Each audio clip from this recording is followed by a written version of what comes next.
제가 요즘 이게 설교가 좀 약간 설교 내용의 그 백그라운드가 뭐를 염두에 두냐면 우리 대한민국의 대통령 선거에 관련된 내용을 좀 같이 연관하면서 우리 전체적인 보편적인 얘기를 좀 나누고 싶은데, 제가 지난주 우리 친구 목사, 제가 지난주에 얘기했죠. 우리 해군사관학교 다니다가 그 한 학기 남겨놓고 이렇게 데모하다가 이게 잘려가지고 중사로 예편해서 목사님 대신 우리 친구 있습니다. 저보다 3살 많지만 우리는 친구입니다.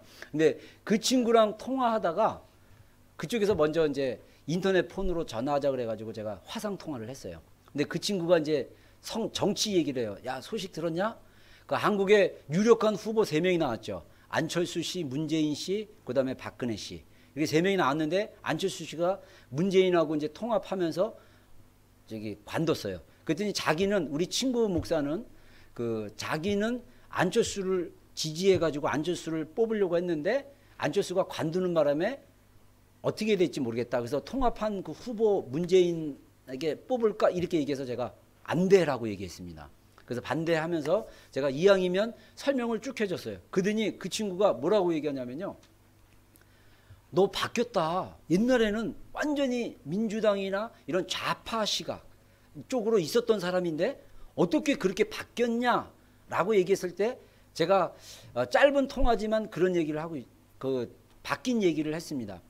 여러분, 이 생각이 바뀌고 관점이 바뀌고, 그래서 생각과 관점은 다른 용어로 하면 패러다임이라고도 얘기해요. 여러분 혹시 패러다임이란 말 이렇게 들어봤어요? 그래서 이거를 어떤 생각의 관점이라고 얘기할 수 있는데 그 생각의 관점에 따라 세상을 보는 것이 다릅니다. 예를 들면 제가 투명 안경을 썼는데 색깔이 투명하기 때문에 그대로 보이지만 제가 만약에 빨간 선글라스를 썼다면 세상이 어떻게 보이겠습니까? 빨간색으로 보이겠죠? 검은 선글라스를 끼면 세상이 어떻게 좀 많이 환한 게 좀 검해지죠? 맞습니까? 틀립니까? 빨간 선글라스가 있나요? 네, 있는 것 같기도 하네 진짜. 그 초록색 선글라스가 있다면 초록색으로 선글라스를 끼면 초록색으로 보이잖아요. 마찬가지로 자기만의 어떤 그런 관점이 있어요. 색깔이 있어요. 그래서 그것으로 세상을 바라볼 수 있다는 것입니다. 제가 아까 친구랑 얘기했던 것처럼 저는 정치적인 어떤 그런 좌파의 시각으로 세상을 바라봤어요. 근데 하나님이 생각을 바꾸게 하셨어요. 우파의 시각으로. 근데 이런 생각과 관점에 의해서 우리가 세상을 바라보는데 지금 우리는 어떤 시대에 살고 있냐면 우리가 가지고 있는 생각의 관점이나 이 패러다임이 성경에 근거한지를 우리가 점검해 볼 필요가 있다는 거예요. 그래서 만약에 우리의 생각과 우리의 패러다임이 성경에 근거하지 않는다면 우리가 이것을 바꿔야 되는 그런 시기에 우리가 살고 있다는 것입니다. 그래서 제가 오늘 2가지 핵심 포인트를 여러분들과 좀 나누고 싶은데, 첫 번째는 뭐냐면요, 우리의 생각과 패러다임은요 영적인 영역이라는 거예요. 우리가 생각하기로 아니 뭐 내가 저걸 보고 이렇게 생각하는데 뭐 그게 영적인 것과 무슨 연관이 있어 라고 얘기할 수 있겠는데 아니에요. 우리의 생각과 우리의 관점은요, 뿌리를 보면 우리의 영적인 상태가 어떠하느냐, 그리고 우리가 영적으로 어떤 태도와 관점에 서 있느냐에 따라 달라질 수 있다는 것입니다. 그것을 우리가 성경에서 배울 수 있습니다. 여러분들, 우리가 읽었던 이 고린도후서 이 말씀은요, 특별히 고린도에 있는 교인들에게 사도 바울이 쓴 편지예요.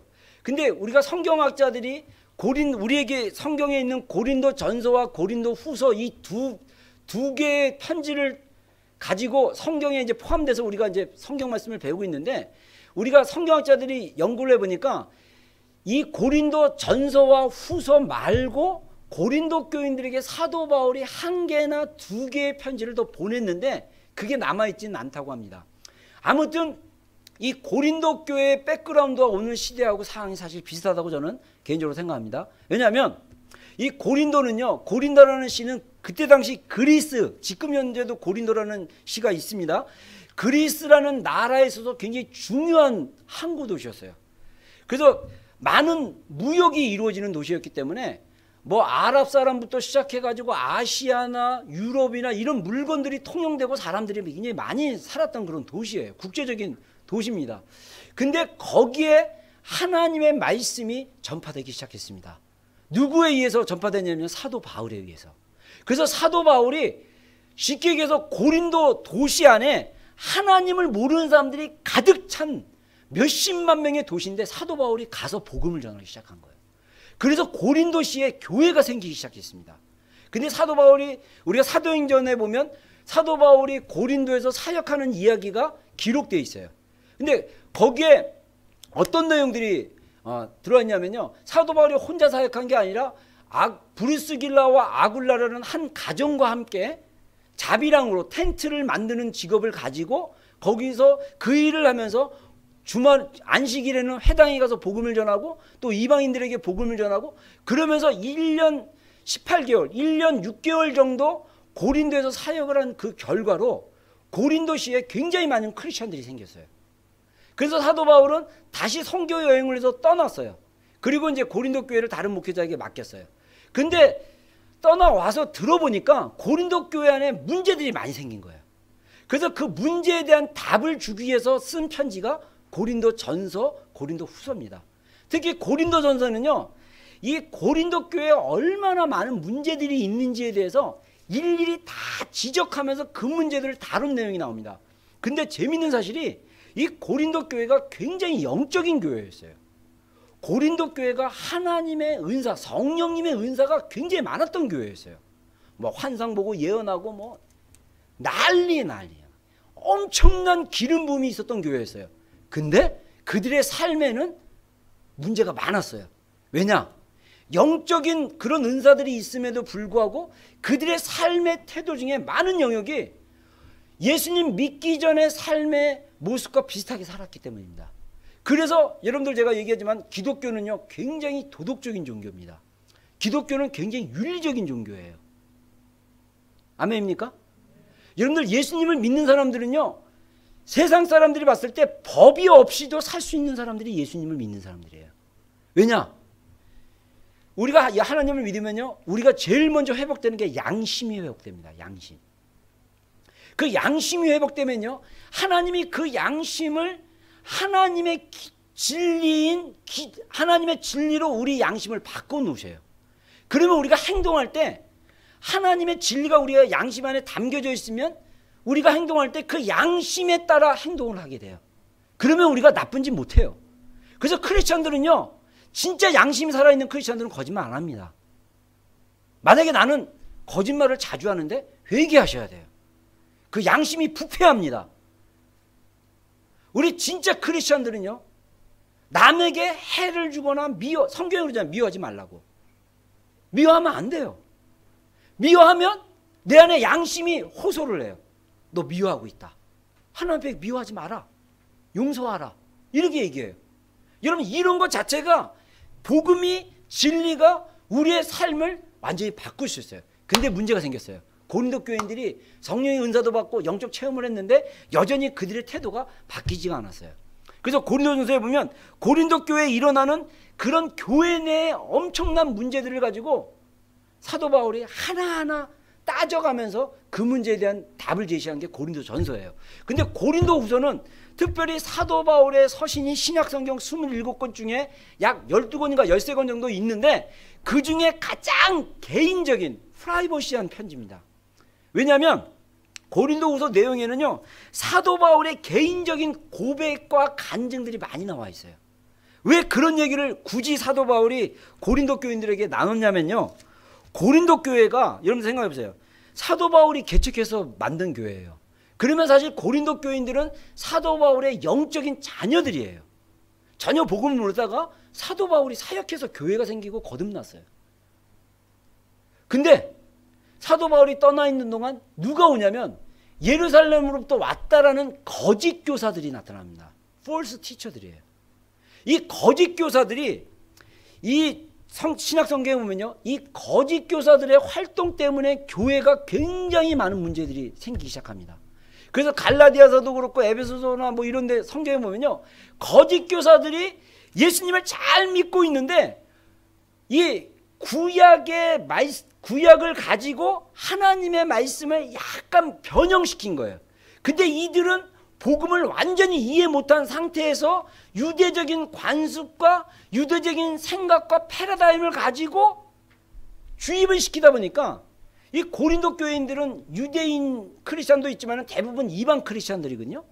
근데 예루살렘이라는 것은 기독교의 본 뿌리가 있는 굉장히 중요한 도시예요.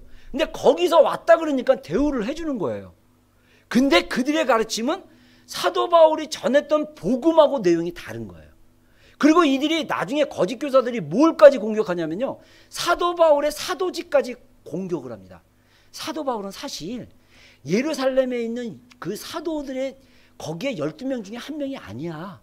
사도 바울 예루살렘 공의회에서 카운슬에서 사도 바울을 정식으로 사도로 임명한 적이 없어. 막 이러면서 사도 바울의 개인적인 어떤 그 사도직에 대해서 막 공격을 하기 시작했어요. 그러니까 고린도 교인들이 헷갈리기 시작하는 거예요. 그래서 나중에는 사도 바울에 대해서 막 사도 바울이 가르친 복음에 대해서 회의를 품기 시작하고 막 그러는 거예요. 그러니까 사도 바울이 얘기를 합니다. 누가 너희들을 갖다가 뱀이 하와의 마음을 미혹시킨 것처럼 너희들을 미혹시켜서 그리스도께로 떠나가게 만들었냐? 이렇게 얘기를 해요. 우리 고린도후서 11장 한번 보십시다. 고린도후서 11장 1절부터 한번 보세요. 사도 바울이 자기에 대해서 자기의 사도직을 막 이렇게 거짓말하고 막 이렇게 낮추고 막 이러면서 본인이 전하는 복음이 교인들에게 잘 먹히지 않으니까 사도 바울이 뭐라고 고백을 하냐면요, 고린도후서 11장 1절부터 5절 6절까지 한번 보겠습니다. 7절까지 한번 볼까요? 우리 한번 교독하겠습니다. 원하건대 너희는 나의 어리석은 것을 용납하라. 청하건대 나를 용납하라.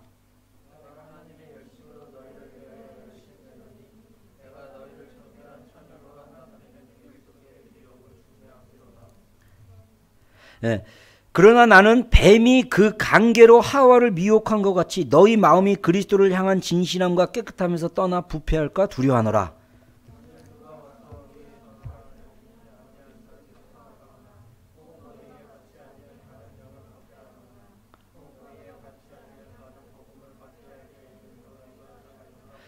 나는 지극히 크다는 사도들보다 부족한 것이 조금도 없는 줄로 생각하노라.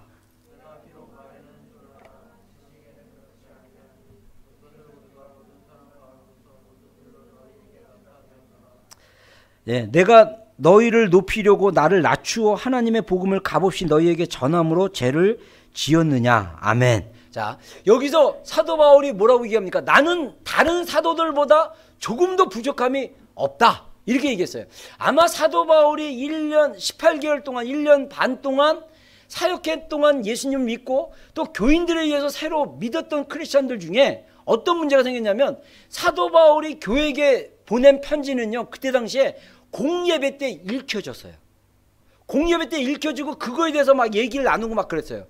근데 사도 바울을 만난 적 없던 고린도 교인들 중에 어떤 사람들은 사도 바울의 편지를 읽어보니까 굉장히 편지가 파워풀한 거예요. 근데 사도 바울이 다시 갔을 때 보니까 사도 바울의 외모가 굉장히 초라했거든요.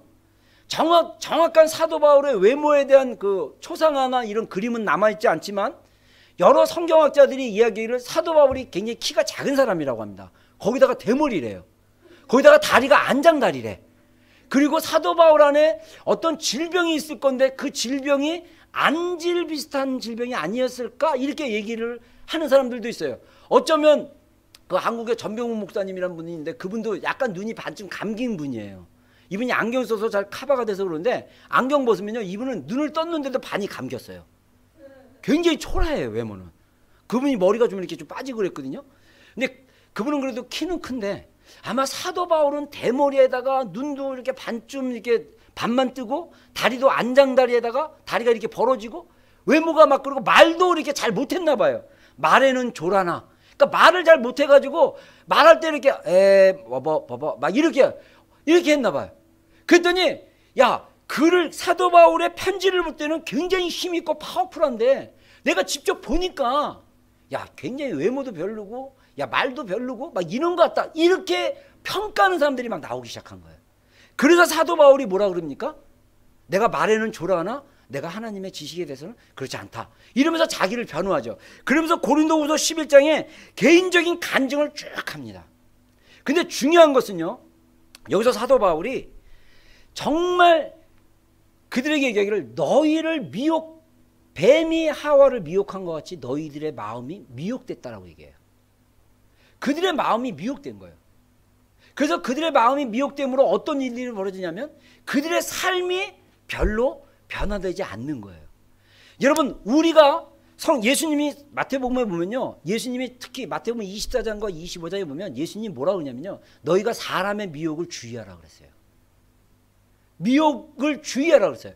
사람들이 우리의 마음을 미혹할 수 있다고 했어요. 이게 영적인 거예요.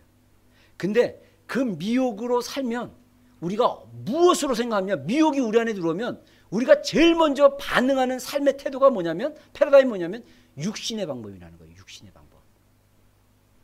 고린도 교인들이 육신대로 살았다고 했어요. 육신대로. 여러분, 육신의 방법은 뭡니까? 육신의 방법은요, 우리의 타락한, 인간의 타락한 본성에서 나오는 태도와 관점을 얘기합니다. 아담이 선악과를 먹고 하나님께 불순종한 이래로 아담이 타락했어요. 아담이 타락한 이래로 어떤 것이 나타났냐면요, 인간 안에는요 죄성이 나타났어요. 그래서 이걸 갖다가 영어 성경에서는 이 죄성을, 죄된 본성을 영어 성경에는 뭐 sinful nature라고 그러나 로마서는 그렇게 얘기해요.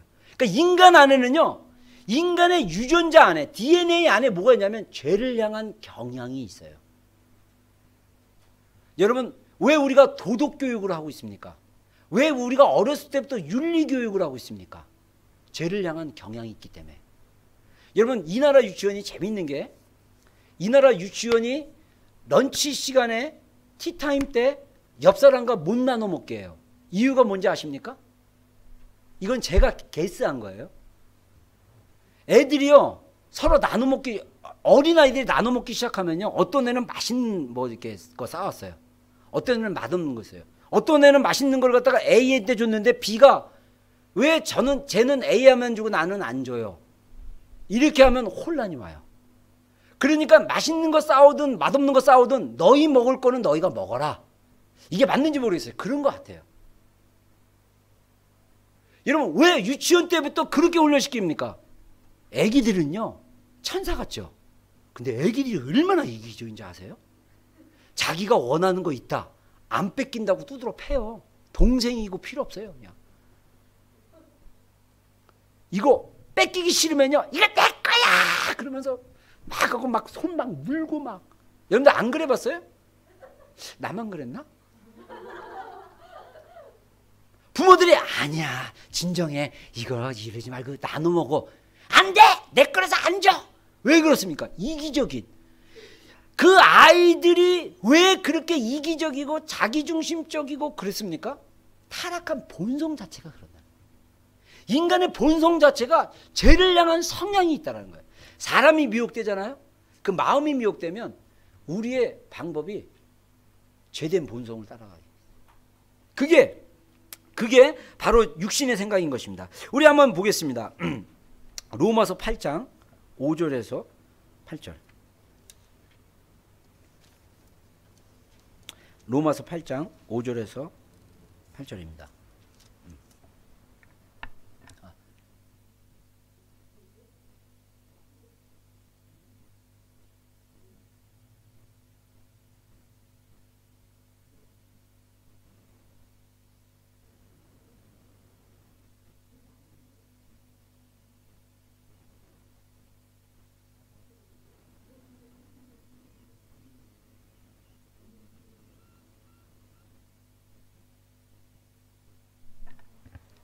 로마서 8장 5절에서 8절 보겠습니다. 로마서 8장 5절에서 8절. 로마서 5절에서 8절.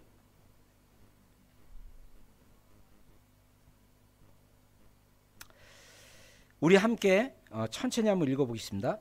육신을 따르는 자는 육신의 일을, 영을 따르는 자는 영의 일을 생각하나니 육신의 생각은 사망이요 영의 생각은 생명과 평안이라. 육신의 생각은 하나님과 원수되나니 이는 하나님의 법에 굴복하지 아니할 뿐 아니라 할 수도 없음이라. 육신에 있는 자들은 하나님을 기쁘시게 할 수 없느니라. 아멘. 자, 여기 성경에 보니까 뭐라 합니까? 육신을 따르는 자는 육신의 일을, 영의 일을 따르는 자는, 영을 따르는 자는 영의 일을 생각한다 그랬어요. 그래서 육신의 생각은 하나님과 원수될 뿐 아니라 육신에 있는 자들은 하나님을 기쁘시게 못한다 그랬습니다. 여러분, 예를 들어 볼까요? 똑같이 착한 일을 하더라도 그 착한 일을 하는 동기가 내가 사람들한테 나 이렇게 착한 일을 하고 있어라고 인정받고 싶고자 하는, 자기가 주목받고 싶고 자기가 자랑하고 싶은 그런 욕구가 있다면 그건 육신의 일인 거예요. 그래서 고린도서 13장에 뭐라고 합니까? 사랑은 온유하며 하면서 사랑에 대한 이야기를 쭉 해요. 그러면서 마지막에 사랑의 마지막 부분에, 뒷부분에 뭐라고 하냐면요, 아무리 사람이 자기가 사랑이 있을지라도 자기 몸을 불사른 데 내어질지라도 사랑이 없으면 무익하다 그랬어요. 그러니까 쉽게 얘기해서 다른 사람을 갖다가 도와줘요. 막 불이 있는데도 내가 이 불 가운데 뛰어들 거야, 저 사람을 위해서. 그런데 그걸 갖다가 뛰어들었는데 진짜 하나님이 말하는 그 사랑이 없으면요, 그게 다 무익하다는 거예요. 다시 말해서 사랑에는요, 아가페의 사랑이 있고 육신적인 사랑이 있는 거예요. 아가페의 사랑이 아니면 내가 아프리카에 가서 평생 가난한 사람들을 도와주는 일을 한다 할지라도 그게 하나님의 사랑인, 영적인 하나님의 사랑이 아니면, 이게 내 육신의 어떤 그 동기와 육신의 사랑에서 나오면 그것은 하나님을 기쁘시게 못해요. 여러분, 이거는 굉장히 깊이 있는 얘기입니다. 그래서 우리는요, 성경에 보면 뭐라고 얘기하냐, 너희 마음과 그리스도 예수의 사람은 인간의 정과 욕심을 십자가에 못 박았느니라 라고 얘기를 하고 있어요. 여러분, 우리의 마음과 우리의 생각은요, 감정은요, 그냥 냅두면 자꾸 이렇게 육신으로 따라가고 싶어하는 마음이 있어요. 근데 그거를 갖다가 어떻게 해야 됩니까? 십자가에 못을 박아야 돼요. 그리고 하나님의 생각을, 하나님의 마음을 우리가 가지고 있어야 돼요. 그래서 그런 면에서 여러분, 그런 면에서 이 사람이 가지고 있는 어떤 패러다임이라는 것은요, 굉장히 영적인 영역이 있다라는 것입니다. 그러면 사람이 가지고 있는 어떤 그런 패러다임이나 관점이나 이런 것들을 갖다가 무너뜨릴 수 있는 방법이 있다라는 거예요. 그래서 다시 한번 고린도후서 보겠습니다. 고린도후서 10장 4절. 고린도후서 10장 4절.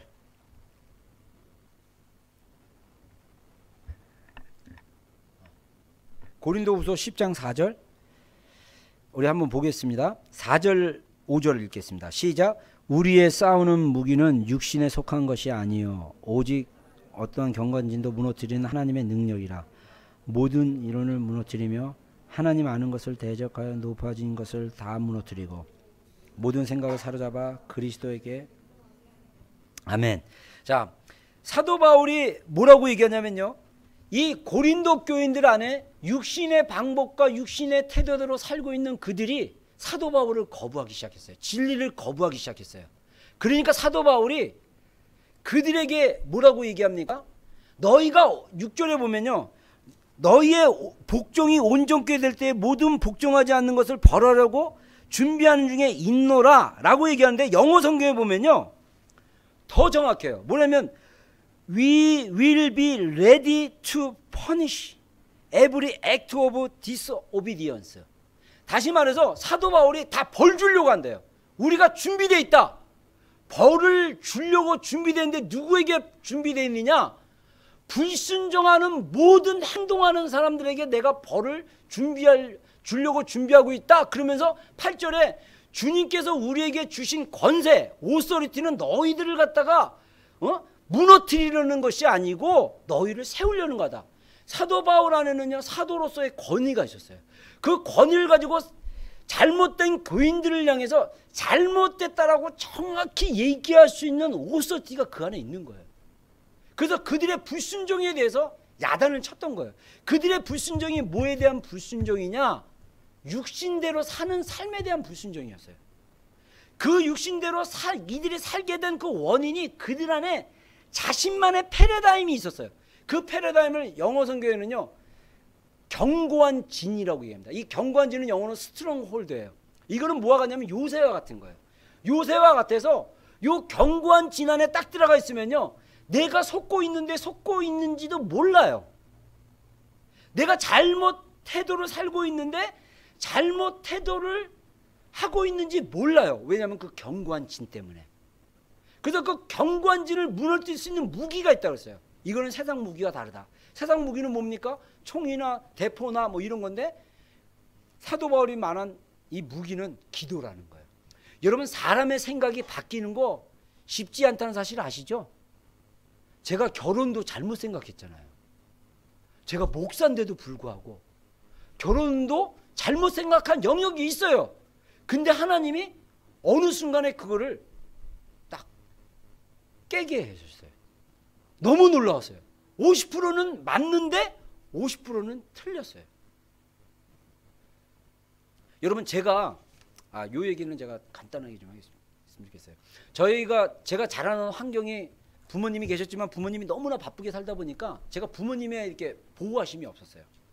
여러분들, 부모님은요, 어린아이들에게 감정적인 정서도 줘야 되고요, 그 다음에 경제적인 것도 줘야 되고 막 그런데, 우리 부모님이 제가 기억으로는 초등학교 1학년 때 비즈니스에서 완전히 망한 이후로 경제적으로 완전히 다운됐고요, 그 다음에 그 가정을 먹여 살려야 되니까 아침 일찍 나가서 밤늦게 집에 돌아오셨어요. 그래서 저에게 결혼에 대한 환상은 뭐냐면 저녁에 따뜻한 저녁밥 한 번 먹는 거예요. 왜냐하면 맨날 저는 저녁에 찬밥 먹고 부모님이 9시 10시에 오셨으니까, 저는 6시 되면 동네 아이들이랑 막 노는데 엄마가 와가지고 철수야 밥 먹어라, 우철아 밥 먹어라. 그러면 나는 부모님이 안 불러줬어요. 아직 안 오셔가지고. 여러분, 그 외로움 아십니까? 집에 갔는데 깜깜한데 아무도 없어. 우리 형님은 5살 많아가지고 이미 세상을 알아서 세상으로 나가셨어요. 그래갖고 청소년기에, 저 초등학교 때 청소년이었어요. 그래서 밤늦게 아이들과 돌아다니면서 그 세상을 즐겼고요. 제 밑에 있는 동생은 8살 어린 동생인데 너무 어려가지고 부모님이 일할 때 데리고 갔어요. 저는 외롭게 혼자 있었어요. 밤에 집에 오면 불을 딱 켜면 아무도 없어요. 외로움이 확 밀려와요. 집에 가서 방에 불을 켜는 순간 그 화날 때 외로움이 제 안에 확, 너무 외로웠어요. 그리고 제가 어렸을 때 부모님이 저를 사랑하셨는데, 여러분들 부모님은요, 저의 세대이기 때문에 그나마 좀 나아요. 저의 부모님들은 표현할 줄 몰랐어요. 여러분, 저 머리 이렇게 쓰다듬는 거 되게 좋아하거든요. 머리 쓰다듬는 거 별로 없었고요, 저 부모님 안아본 기억이 거의 없어요. 그렇게 좀 이렇게 옛날 분들은 이렇게, 옛날 분들 그래요. 여러분들 부모님들 많이 안아주시기 바랍니다. 아멘 하셔야 돼요. 여러분들 진짜 한국 가서 보면 부모님들 많이 포옹해주고 밤에 이렇게 뽀뽀도 좀 해주고 막 그래. 이 사랑이 필요해. 근데 제가 그걸 사실 없이 이렇게 자랐거든요. 그러다 보니까 제 안에 거짓말이 들어왔어요. 어렸을 때. 거짓말이 뭔지 아십니까? 나는 원하는 것은 될 수 없어. 그래서 제가 정말 원하는 게 있으면 전 반대로 생각했어요. 저건 안 될 거야, 안 될 거야. 그럼 돼요. 그 거짓말이 들어오니까 거짓말로 사는 거야. 그리고 저의 아내가 정말 제가 목숨을 바꿀 정도, 주님과 바꿔야 되죠. 사람과 바꾸면 안 됩니다. 바꿀 정도로 내가 아내를 사랑했어요. 근데 제 안에 결혼 생활에 어려운 것 중에 하나 뭔지 아세요? 제 아내가 저를 사랑하지 않는 거고, 그 다음에 나의 결혼은 절대 성공할 수 없어라는 거짓말이 제 안에 들어왔어요. 견고한 진 안에 숨어 있는 거야. 나는 몰랐어. 그래가지고요, 부부싸움이 일어나면 정말 괴로웠어요. 막 극단적인 생각까지 제가 했어요. 왜? 거짓말에 제가 속고 있기 때문에. 그렇지, 부부싸움 하면 그렇지, 우리 가정은 행복할 수 없어. 나는 행복할 자격이 없어. 목사인데도 그 거짓말에 속았다니까요. 근데 할렐루야, 내적 치유 통해서 이게 거짓말인 걸 깨달았어요. 할렐루야. 그게 깨어지자마자 제 안에 뭐가 들어온지 알아요? 아, 나는 정말 하나님이 우리 아내와 우리 아이들 3명과 함께 행복하게 살아가도록 하나님이 나를 축복해 주셨구나. 이걸 깨달은 거예요. 여러분, 제 생각에 견고한 진이 저의 결혼 생활을 제가 그런 속고 있는 결혼 생활을 제가 한 10년 정도 했던 것 같아요. 10년 동안 얼마나 괴로운지 아십니까? 제가 지금 결혼 한 17년 차인데 저의 결혼의 반 이상을 속고 살았어요. 왜?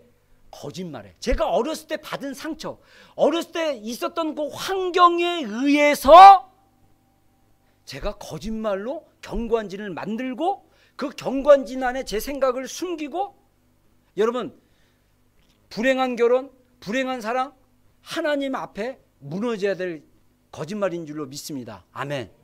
여러분, 여기서 그 하나님 앞에 강력한 견고한 진이 있는데 그 견고한 진이 하나님을 대적하고 하나님을 아는 지식을 대적한다고 그랬어요. 여러분, 하나님은요, 우리 하나님에 대한 지식을 우리가 알면 할수록 하나님은 놀라우신 분이에요. 우리가 이 땅에서 정말 행복한 삶을 살기를 원하십니다. 할렐루야. 이 땅에 태어날 때 불행한 가정에 태어난 사람들이 있을 수 있어요. 내가 원하지 않는데 부모님들이 이혼하고, 내가 원하지 않는데 부모님이 나를 버리고, 내가 원하지 않는데 누군가 나를 버리고 떠나고, 나는 어려서 아무것도 할 수 없는 연약함에 있음에도 불구하고 그런 가정에 태어날 수 있어요.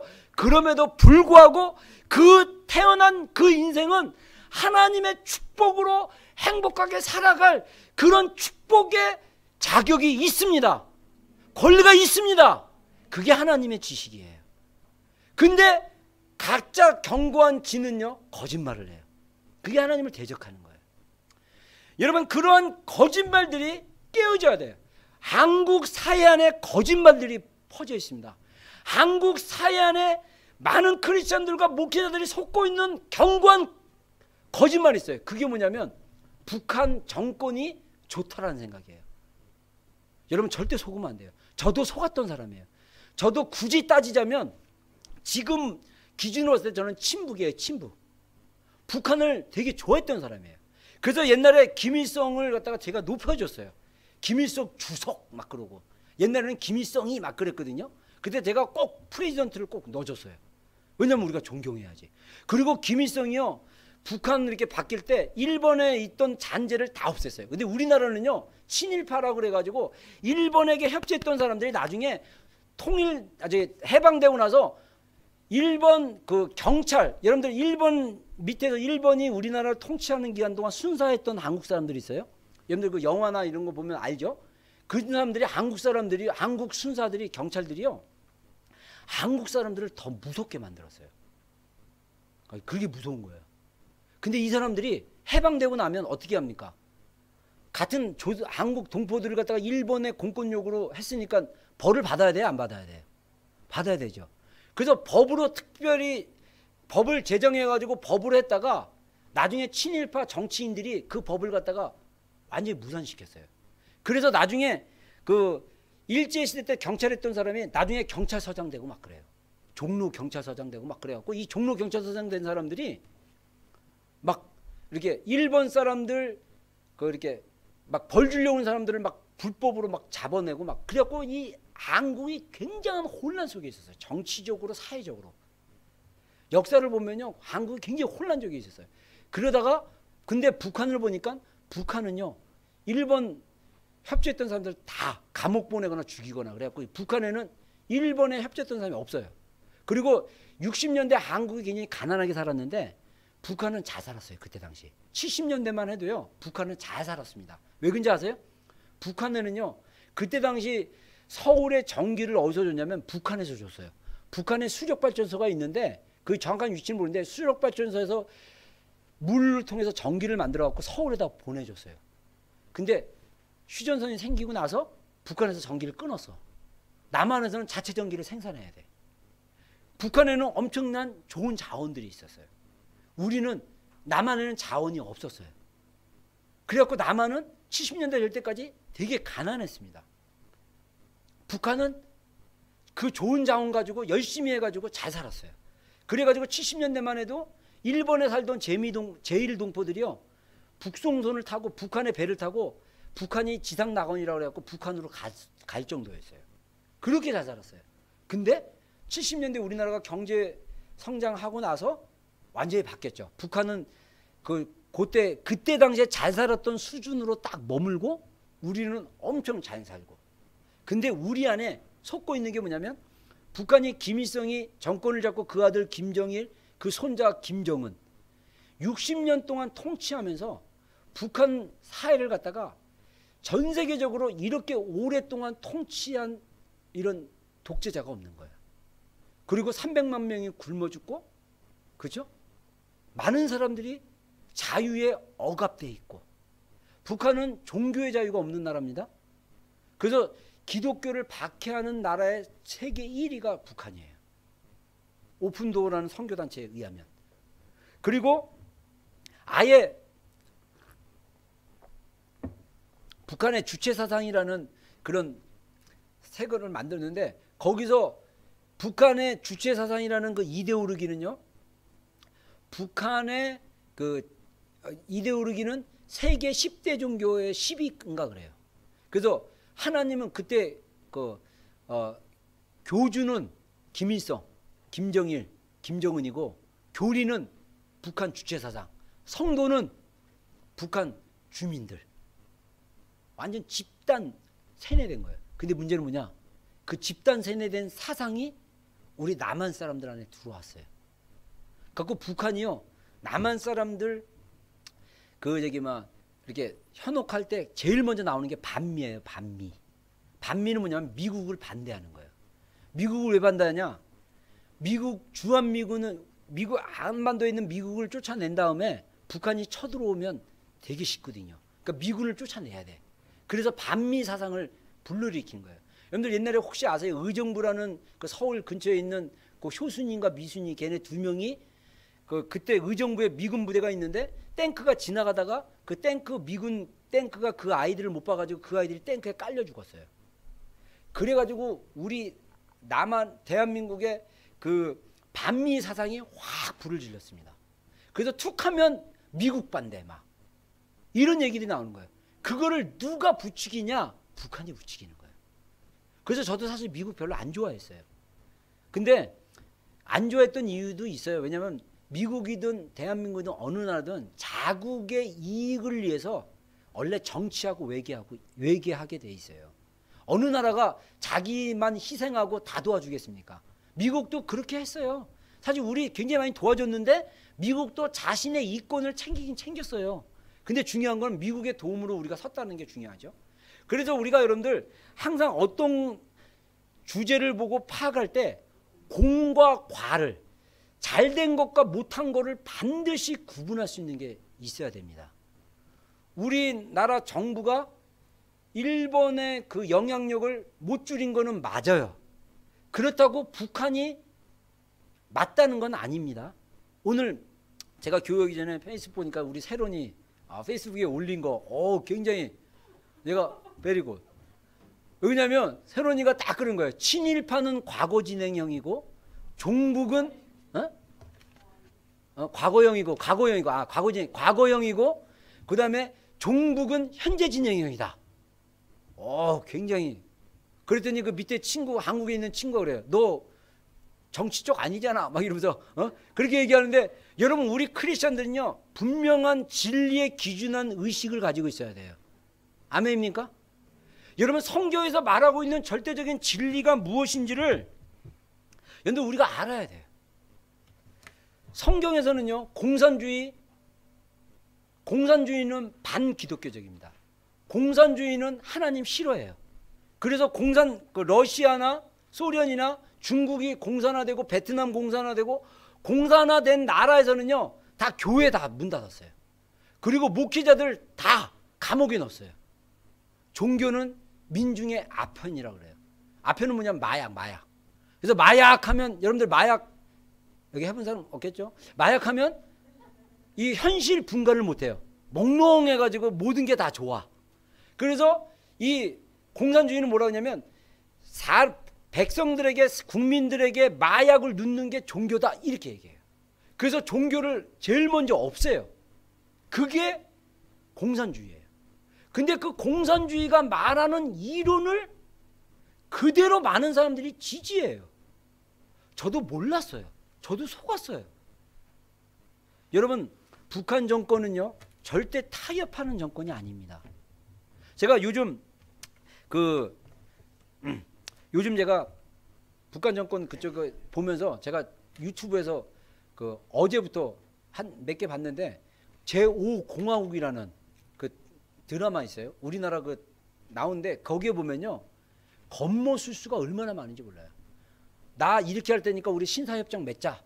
그러고 상대방에게 액션을 안 하게 해놓고 자기는 계속 액션해요. 북한이 그런 식으로 해요. 여러분 무섭습니다. 그래서 우리의 어떤 그런 견고한 생각을 무너뜨릴 수 있는 강력한 무기가 우리 가운데 필요합니다. 그래서 우리 안에 있는 이 견고한 지들을 기도하면서 우리가 무너뜨려야 돼요. 우리가 성경에 보면 두 가지 이제 결론을 얘기했습니다. 두 가지 이야기만 하고 마치겠는데, 성경에 보면 기도로 완전히 패러다임이 바뀌는 그 견고한 진이 무너지는 그런 이야기가 나옵니다. 창세기 30장에 보면요 야곱이라는 사람이 나와요. 야곱이 약복강에서 기도를 합니다. 기도할 때 어떤 기도를 하냐면 하나님께 축복해달라고 기도해요. 그 상황 백그라운드가 뭐냐면요, 야곱이 원래 태어날 때부터 하나님께 축복받은 사람이었어요. 하나님께 축복받은 사람이었는데 그 축복을 받았지만 야곱이 욕심이 많아가지고 형의 팥죽을 통해서 아버지의 축복을 받았어요.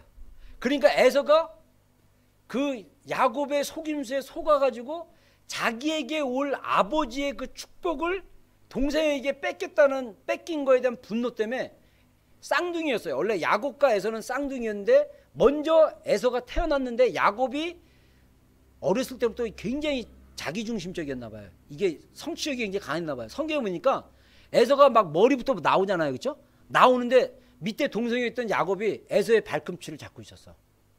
그래가지고 쫙 당기는데 야곱이 이 손 쫙 이러고 나오는 거예요. 그래서 원래 야곱이란 말은 발꿈치를 잡은 자란 뜻이에요. 딱 잡어. 애기가 뭘 한다고. 태어나는 애기가 형 나간다고 발 잡는 애. 그래서 야곱이에요. 근데 그 야곱이 하나님의 형에게 갈 하나님의 축복을 자기가 대신 안수받아서 자기가 축복을 받았어요. 그리고 에서가 화가 나서 내가 아버지가 돌아가시면 내가 죽일 거야 그랬는데 야곱이 무서워가지고 도망가요.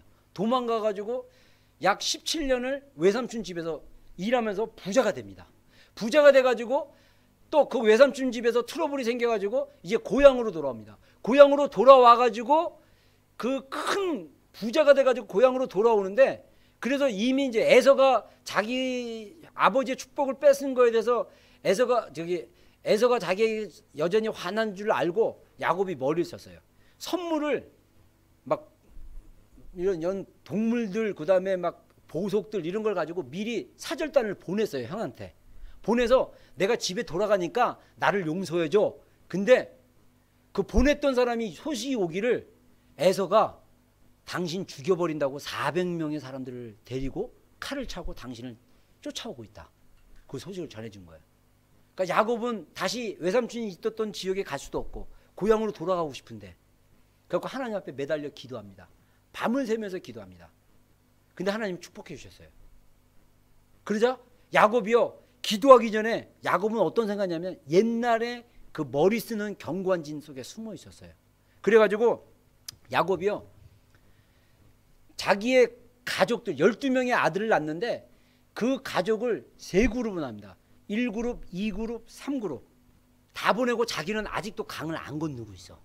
그래서 1그룹에는 종의 아내를 통해서 첩에게 난 아들들을 먼저 보냈어요. 재물하고. 그래서 에서가 먼저 400명 데리고 와서 야, 야곱의 아들들이고 가족들이 다 죽여라 그러면 이게 죽이잖아요. 그럼 1그룹 먼저 죽어요. 그러면 두 번째 그룹 가요. 두 번째 그룹 가서 야, 죽여라. 그리고 두 번째 그룹 죽어. 그리고 마지막 세 번째 그룹은 사랑하는 요셉과 자기가 편애하는 그 요셉과 여기 그룹 넣고 가라 그리고 자기는 아직 안 가고 있어요. 그럴 정도로 야곱이 머리 쓴 사람이었어요. 근데 그렇게 기도하다가 천사랑 씨를 만나고 성경에 나와 있죠.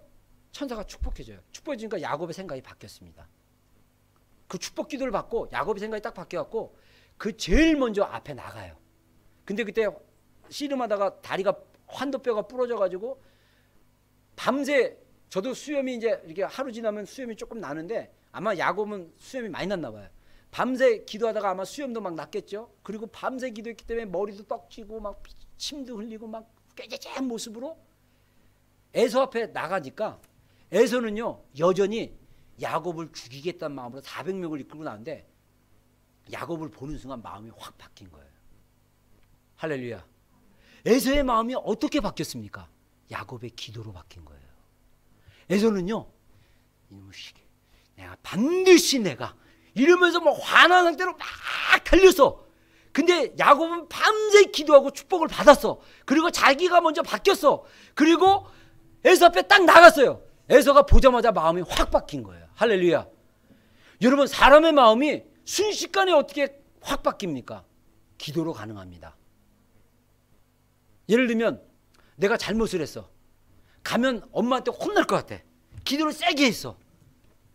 그때 엄마한테 가갖고 나는 이제 맞았구나 딱 했는데 엄마가 갑자기 씩 웃으면서 괜찮아? 이럴 수도 있다는 거예요. 할렐루야. 사람의 생각과 패러다임을 바꿀 수 있는 거 기도가 가능한 겁니다. 그리고 또 하나 사도행전 10장에 보면요 고넬료 가정을 구원시킨 베드로라는 사람이 나옵니다. 여러분 베드로가 성경에 보면요 기도하는 시간에 기도를 했는데 환상을 봅니다. 환상을 보는데 어떤 일이 납니까? 환상 중에 하늘에서 보자기가 내려와요. 근데 그 보자기를 열어보니까 그 그릇 안에 그릇이 쌓여있는데 그릇 안에 뭐가 있냐면 율법에서 먹지 말라는 부정한 동물들이 있어요. 근데 하늘에서 소리가 나오면서 베드로야 잡아먹어라 그래요. 그러니까 베드로가 나는 이 성경에 율법에 나와 있는 부정한 동물들을 잡아먹을 수 없습니다 하고 거절해요. 3번 그래 3번. 또 기도하는데 환상이 열리고 보자기가 쌓여있고 그릇이 담겨있는데 보자기가 열리면서 부정한 그릇 안에 부정한 동물들이 있고 하늘에서 소리가 나기를 베드로야 잡아먹어라 3번 반복하는데 베드로가 그때까지만 해도 이해를 못했어요. 도대체 내가 기도 중에 본 그 환상이 뭘까라고 생각했을 때 고넬료가 보낸 하인들이 와가지고 베드로를 데리고 고넬료 가정을 갑니다. 그래서 고넬료 가정에 가서 이 고넬료는 로마 사람이었기 때문에 이방인이었어요. 그래서 거기서 하나님의 말씀을 가르치는 중에 설교하는 중에 성령이 그 가정 가운데 임해가지고 성령 세례를 받고 그들이 완전히 뒤집어지고 방언하고 막 그랬어요. 그러자 베드로가 거기서 바로 침례를 줍니다. 여러분 이거는요 별거 아닌 사건 같은데 이거는 베드로 안에 있는 문화적인 그 삶의 어떤 패러다임을 완전히 바꾸는 사건이었어요. 사도 베드로를 비롯해서 유대인들은요 그때 당시에 이방인들과 같이 음식을 못 먹었어요. 원래 유대인들은 하나님께 구별을 받는 자들이기 때문에 이방인들이랑 같이 만나서 밥을 먹으면 그건 율법을 범하는 거랑 똑같았어요. 율법을 범하는 거예요. 그래서 유대인들은요 절대 이방인들이랑 밥을 안 먹었어요. 그래서 나중에 사도 바울 서신에 보면요 사도 바울이 베드로가 외식한 거에 대해서 야단치는 구절이 나와요. 베드로가 이방인 신자 집에서 음식을 먹다가 예루살렘에서 아까 얘기한 그 거짓 교사 같은 유대인들이 내려와서 이딴 얘기를 듣고 이방인들이랑 밥 먹은 걸 갖다가 숨기고 나 밥 안 먹었어 그랬어요.